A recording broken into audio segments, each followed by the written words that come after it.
All right, welcome. Just had to get all of that sorted. I wanted you to imagine that Santa Claus was real, and then you would expect there to be toys created allegedly by elves, and then you'd expect that by Christmas morning that there would be presents under a Christmas tree for those who had a Christmas tree and those who had Christmas morning. Now, let's say that Santa split himself up into what we call all of the parents around the world with children who own a home and celebrate Christmas and have a Christmas tree. And imagine that all the elves were split up into all of the workers, be it machine or human, around the world creating those toys, and the delivery systems that bring those toys to the locations where the parents buy those and put them under the tree. Then what would be the difference between what we see today and whether or not we describe that as what Santa Claus really looks like? And the answer, of course, is nothing. And so you can reconstruct this Santa Claus not as parents getting gifts for their children, but rather all parents simultaneously getting gifts for all their children, in places, of course, where the gift giving occurs. And so, in a sense, you have an unconscious Santa Claus, which is animated by the collective conscience of all of those who participate in keeping him alive. And it's interesting because sort of allow the myth to be real in the sense that the mechanism which drives the myth exists, but the myth is an oversimplified version of reality. And so the myth does not literally explain the reality, but rather explains it metaphorically. And the way that we as humans, maybe as children, for example, grasp this concept of this collective love for children and the celebrating of what we call Christmas or the winter solstice or summer solstice, wherever you are in the world, is via the simplified description of Santa Claus. And that's the way it occurs. Now, this is interesting because what it has done is, as a child, for example, it allows for an explanation that results in the gift appearing under your tree. Now, as we grow older, we think that we reduce that to simply parents getting gifts for their children. But it's actually not parents getting gifts for their children. It's all parents simultaneously getting all gifts for all children. So, and of course, the places where it does occur. So it does require some idea that exists outside of the consciousness of one particular set of parents for one particular set of children. And so that idea, you could say, is unconscious, but it is an entity. You could say, for example, it's like a dead body that we animate collectively, or something that's alive that animates itself through us as humans. So it is a more complex way of recognizing that it's not exactly that Santa is false or Santa is true. It is that there is an idea that by believing in that idea, not only does it animate the idea, but the idea then animates the people who believe in it. So it's a two-way street. Now, we as humans tend to look for explanations, and that's our way of understanding anything. what I find when drilling down into things that I've studied in the past, such as quantum mechanics, or now I go into very abstract versions of descriptions of the universe in pure mathematics, um, or even abstract applied mathematics, you see that stories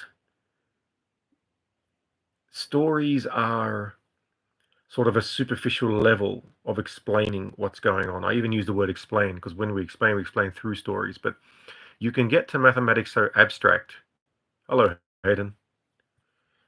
You can get to mathematics so abstract that it doesn't make sense unless you add a story to it, but you also recognize that you can add many different stories and understand things completely differently. One of the things I came across recently in something I'm studying is called the Luxembourg norm. Hello, Wali Azadi, Alek. You wrote in Arabic, Alek. um, so, where were we? In terms of the abstract nature of the mathematics, I lost my train of thought on that one. I apologize to anyone who's listening to the replay. Um, I'm not sure where we were going with that. But, oh, yes, that's right, the Luxembourg norm. So it's a long story, but it was something I learned recently that completely ripped apart my understanding of the Pythagorean theorem. Just by rewording its description in a way that allowed me to see it much more abstractly and in a very warped type of higher dimension. Uh, so, when we come back to stories, all the stories we tell ourselves about what we think is actually occurring, we know that a lot of them are inconsistent with each other. And so either a subset are true or none are true. Or contradictions are okay. But if contradictions are okay, then anything's okay. So it's not a way that we can make sense of a situation. So what do we do with that? Well, I think that as humans, we're not really built in general to think deeply enough about this. Of course, there's a subset of us who may drill deep into it. So what are we saying? Well, what it does is for those who say a story is false, and because it's false, then nothing's true in that domain. So whatever that domain is, let's say someone says communism is false, so therefore it's completely untrue, or it's not completely true, or therefore it's false, or a specific religion. And what that does is eliminate the possibility that perhaps it is a insufficiently descriptive attempt at understanding the mechanics of something deeper. So an inability to understand the origin of morality and the degree to which it's objective, and how that ties into what it means to have a beginning or an end, and purpose and meaning in life, etc.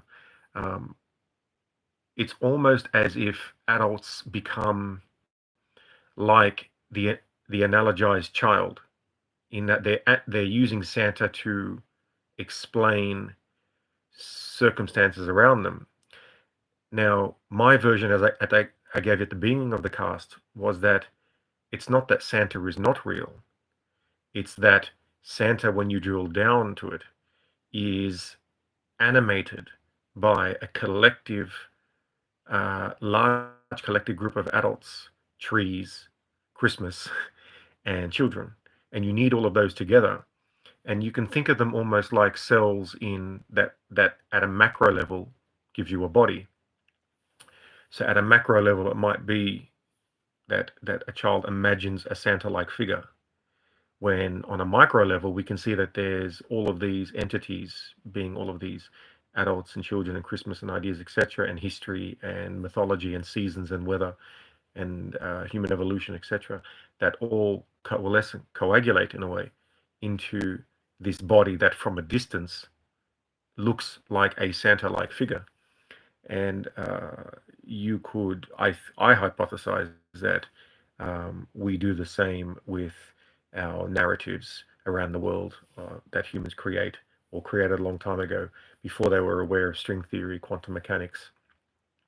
Um, mathematical modeling in Lebesgue spaces, variable growth, modular function spaces, all these things which are a much deeper, I think, and much more rich description of what is actually occurring. But they're too complicated if you were someone who didn't pursue